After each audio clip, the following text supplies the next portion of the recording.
Bismillahirrahmanirrahim. Assalamualaikum Ustaz. Waalaikumsalam warahmatullahi wabarakatuh. Izin bertanya. Baik, apakah boleh berdoa mengenai calon pendamping hidup dengan menyebutkan nama orangnya?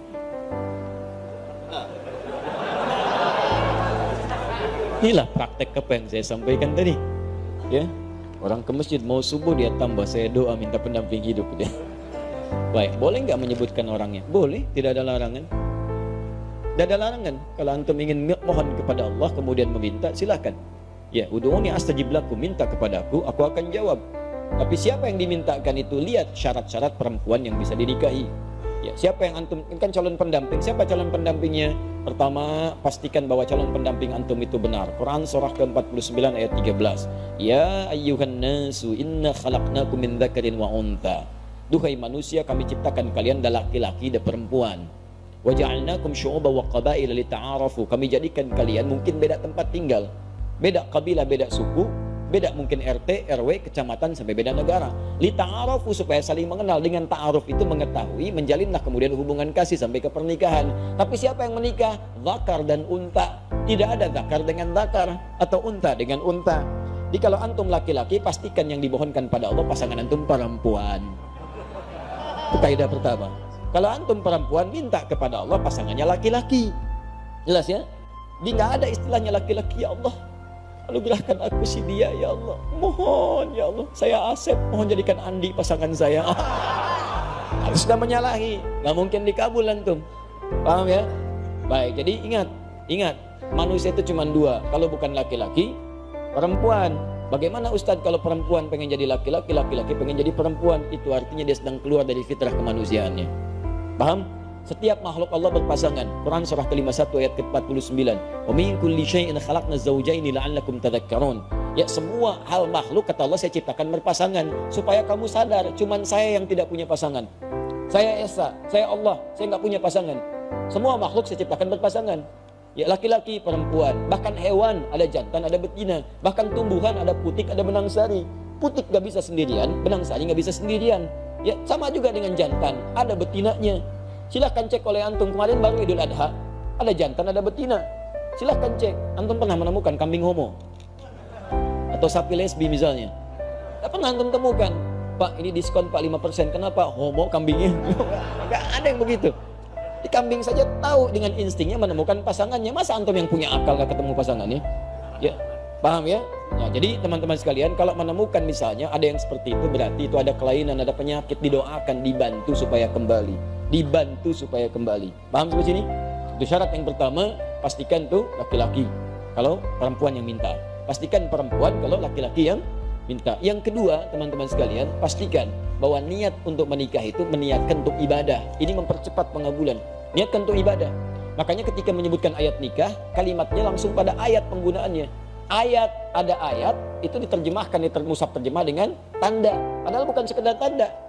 Tanda itu dalam bahasa Arab bisa alamah. Alamah itu tanda, diserap ke dalam bahasa Indonesia jadi alamat. Alamat. Apa itu alamat? Tanda yang mendekatkan pada tujuan. Di mana alamat Masjid Nur Said? Di sana. Begitu tahu alamatnya, semakin dekat ke tujuan, mudah menjangkaunya. Nah, kalau antum ingin mendekat kepada Allah, ada tandanya.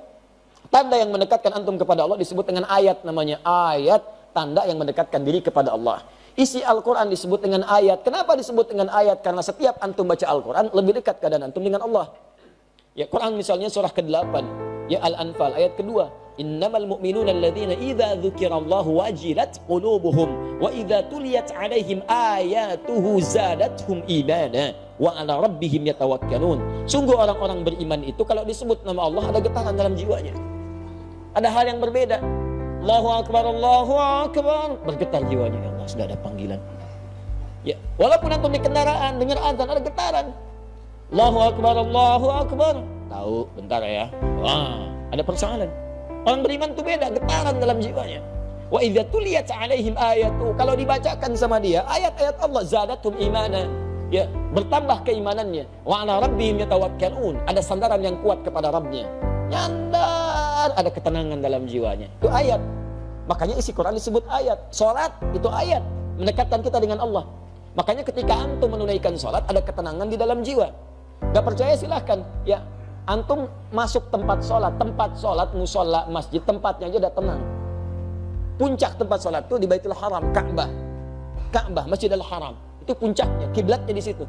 Ketika Allah menyebutkan pertama kali Ka'bah sebagai tempat untuk pusat ibadah, disandingkan ketenangan di dalamnya. Quran surah kedua ayat 125, paling kanan pertengahan. Ya, wa idz ja'alna al-baita mathabatan lin-nasi wa amna. Dan ingat, pelajari dalami ketika kami jadikan al-bait Ka'bah tempat pusat ibadah bagi manusia dan tempat yang menenangkan. Jadi kalau antum punya masalah seberat apapun di depan Ka'bah, tiba-tiba bisa mengalir air mata, lupa dengan masalah, tenang aja. Gak percaya silahkan mendekat. Saya bermohon pada Allah, semoga yang belum bisa disegerakan insya Allah haji ataupun umrah, ya. Dan tidak cukup dengan amin, nabung. Siapin, banyakin doa. Sama tempat sholat ini, masjid musola lebih jauh, makanya antum masuk masjid lebih tenang. Bahkan dibanding rumah sendiri, silahkan cek beda rasanya. Lain masuk rumah biasa-biasa, masuk masjid baru masuk rumah Allah. Begitu kaki kanan masuk, Allah maftah ya wa rahmatik, tiba-tiba enak, ya, ada ketenangan yang beda. Salat 2 rakaat tahiyatul masjid, duduk rapat sebentar, ya dekat AC, saking tenangnya plak tidur.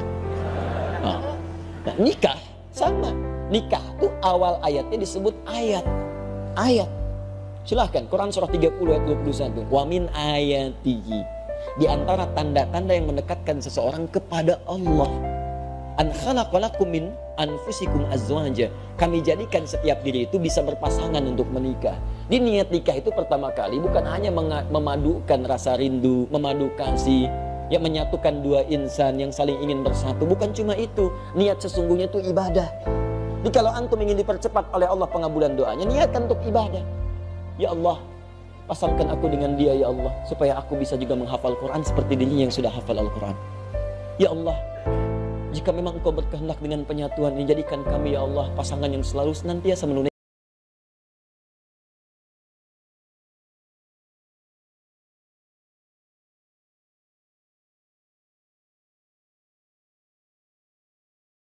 akan jaga itu dan mempercepat kemuliaan-kemuliaannya. Disatukan dengan yang terbaik antum. Makanya kalau ada yang sudah berumah tangga sampai sekarang belasan puluhan tahun, tapi dengan rumah tangganya belum dekat dengan Allah, pasti ada yang salah dalam rumah tangganya. Ya, paham sampai sini? Baik, makanya sekarang ini saya lihat banyak perubahan-perubahan. Orang mau menikah, maharnya tuh sudah pakai bacaan Quran tambahan. Aku mau menikah, tapi kamu hafalkan Ustaz Ar-Rahman ya. Masya Allah. Saya kalau menghadiri tausiah pernikahan sekarang bacain Ar-Rahman. Calon suaminya tuh bukan baca pakai mushaf, hafalannya. Masya Allah, sudah ada hal-hal yang baik sekarang ini. Ya, nanti kalau bapak punya anak perempuan, datang ke rumah, suruh tes bacaan Qurannya.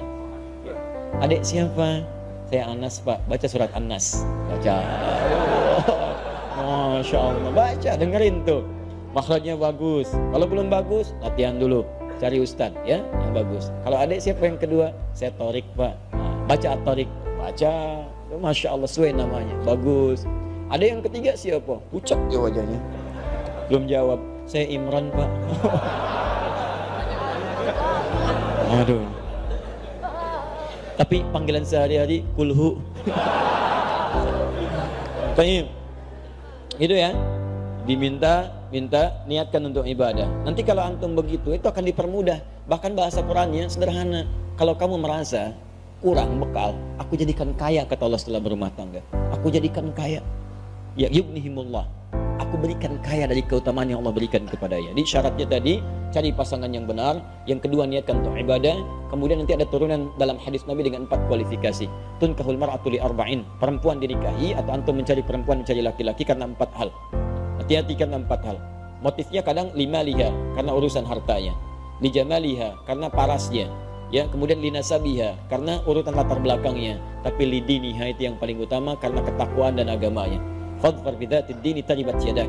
Kalau ada yang bagus agamanya, maka utamakan itu, maka Anda akan beruntung dalam kehidupan. Ya, tapi sekali lagi boleh menyebutkan nama jika memang syarat-syarat itu sudah antum siapkan, antum memenuhinya, silahkan berikhtiar kepada Allah dan dengan catatan dia bukan istri orang lain.